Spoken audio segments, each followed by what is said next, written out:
Okay, so get ready, because today we're diving deep into the 90s. Oh, yeah. But not just any 90s. We're talking the era of Oprah. That's right. Oprah in the 90s wasn't just a TV personality. She was a full-blown cultural phenomenon. She really was. I mean, everyone knows the name Oprah, but today we're going beyond the surface. Absolutely. We're going to unpack how this woman who started her show back in '86 became such a massive force in the 90s. Right. A decade just ripe for change. Yeah, it's fascinating, isn't it? You had this cultural landscape shifting. People were craving authenticity. Yeah. They wanted to talk about real issues, and Oprah, she provided that platform to do just that. Think about it. This is a time when self-help was gaining traction.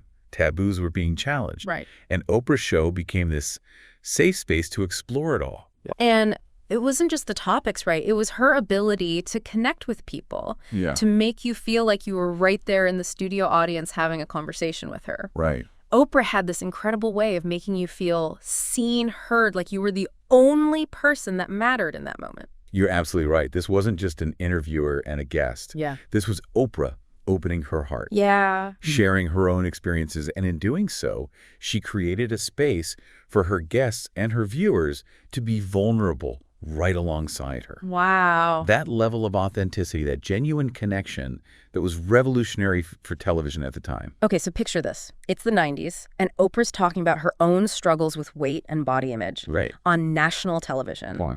This is someone who, on the surface, seemed to have it all, yet here she was being incredibly open about her own journey. Can you believe the impact of that one moment? It was remarkable.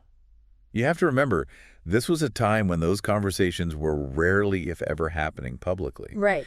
By sharing her own struggles so openly, Oprah tapped into a wellspring of emotion and experience that many people, especially women, were feeling but couldn't articulate. Yeah. She gave them permission to embrace their own journeys, flaws, and all. It's like she gave everyone permission to just be themselves. Exactly. And that's incredibly powerful. Yeah. But, you know, Oprah's influence went far beyond just the studio. Absolutely. Let's talk about Oprah's book club for a second. Okay. She recommends a book and boom, instant bestseller. Right. It seemed like she could make any author a household name overnight. It's true. Remember, this launched in '96, right in the heart of the 90s. And it wasn't just about boosting book sales. You're right. It was about so much more.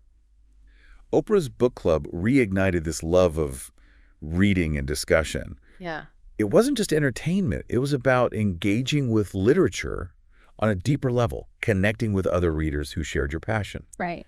And it all goes back to that community. She built that sense of shared experience that was so central to everything Oprah did. She was like the ultimate connector, bringing people together through shared stories, whether they were on her stage or in the pages of a book. Yeah, absolutely. So we're diving deeper into this world of 90s Oprah. And, you know, one thing that keeps coming back to me is this idea of community. Right. It's like she wasn't just hosting a show, she was building a world.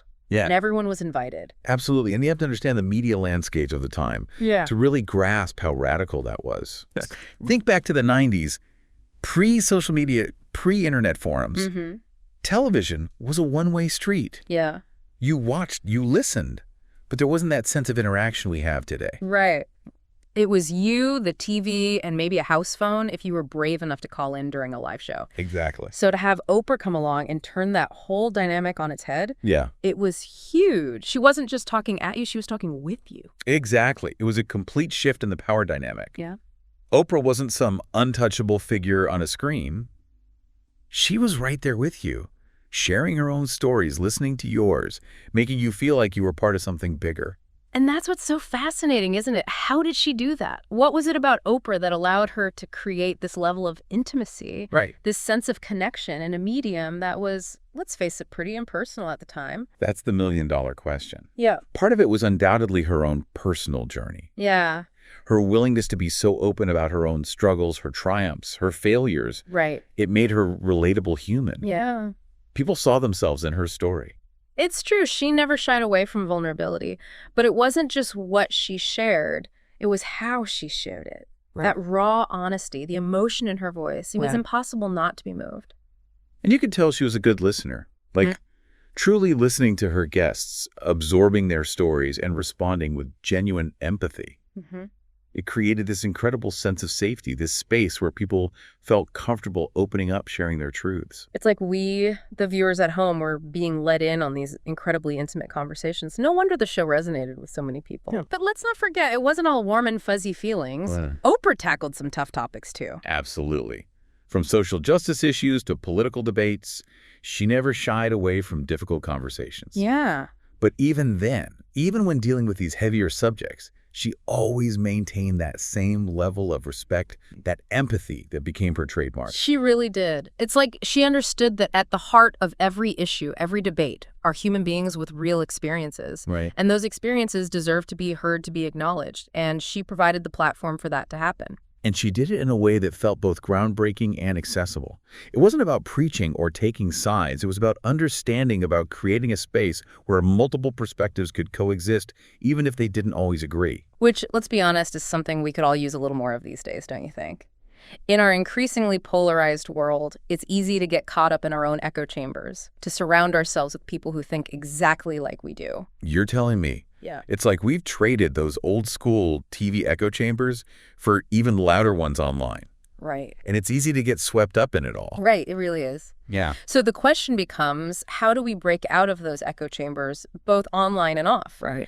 How do we apply Oprah's playbook, her emphasis on empathy and understanding, in a world that feels increasingly divided? Well, I think it starts with a conscious decision. Okay. A commitment to being more mindful of how we engage with the world around us. Okay. It's about asking ourselves, am I adding to the noise or am I contributing to the solution? Okay, I like that. Being mindful, intentional about our interactions. Right. But how do we actually do that? Where do we start? It can be as simple as really listening to someone even when you disagree with them. Okay. Putting aside your own biases, your own need to be right, and genuinely trying to understand their perspective. And, that takes practice. Right. It's a muscle we have to flex regularly. It's like choosing curiosity over judgment, remembering that there's a whole story, a whole lifetime of experiences behind every comment, every opinion. Exactly. And just like Oprah created that safe space on her show for vulnerability and authenticity, we can strive to do the same in our own lives. Yeah. It's about approaching conversations, whether they're happening online or face-to-face. Right. With respect and a willingness to find common ground, even if it's just a sliver. It's not always easy, though, is it? Especially when you're faced with opposing viewpoints. Right. It can be tempting to fire back a snarky response. Yeah. Or just disengage entirely. It's definitely a journey, not a destination. But here's the thing. When you do manage to approach those difficult conversations with empathy and a genuine desire to understand, you open yourself up to the possibility of connection, maybe even transformation. Yeah. And that's where the real magic happens. So it's about building those bridges, even if they're just digital bridges for now, right? Because you never know, those online connections could lead to real-world change, just like the ripple effects of Oprah's influence. 100%. You hit the nail on the head. The power of connection knows no bounds. And while we may not all have a platform as large as Oprah's, we can all make the choice to be more empathetic, more understanding in our everyday interactions. Who knows? Maybe those small acts of kindness, those attempts at genuine connection, those are the ripples that create the biggest waves of change. You know what? I'm going to leave our listeners with that thought. Let's all channel our inner Oprah and approach every interaction, whether it's online or offline, with empathy, curiosity, and that genuine desire to connect.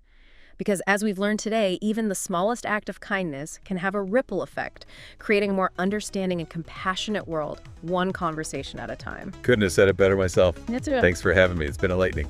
And to you for taking this deep dive with us. Until next time, keep those conversations going, keep listening, and keep connecting.